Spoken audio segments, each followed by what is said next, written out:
Okay, well, we can easily calculate this. Negative 3 plus 11.5 is negative 8.5.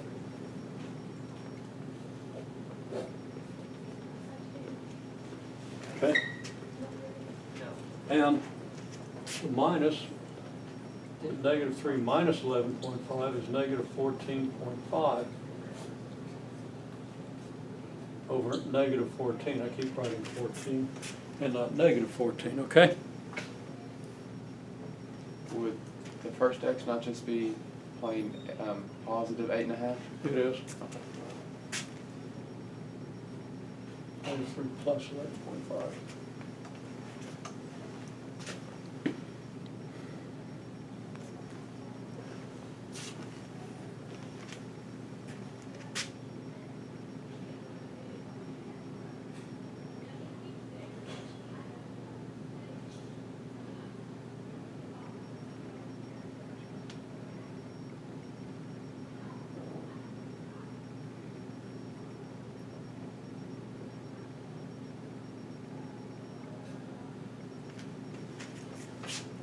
So if you put that into a calculator, that's very close to 0.6.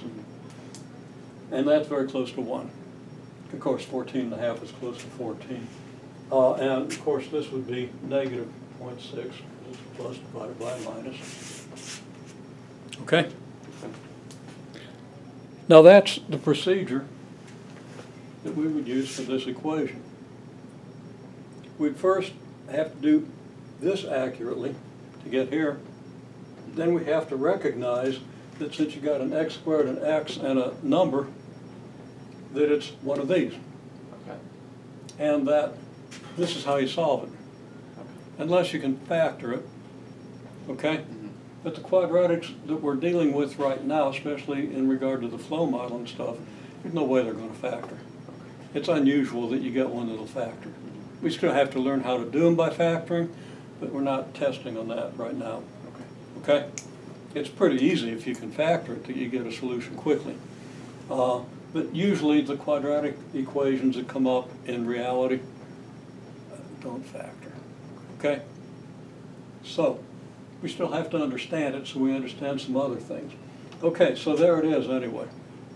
Make sense? Mm-hmm. Okay, Yeah. well that's two kinds of equations. And that problem will generally ask you either something like this or something like this. Yeah. Okay? Well, you know, take a few more minutes. We kind of shot the bull for 10 minutes before we started class. Yeah. And I'd give you 10 more minutes anyway. Usually do. And I don't know where my white chalk is, but we'll use this. Okay. Slight twist on the problem. What if it's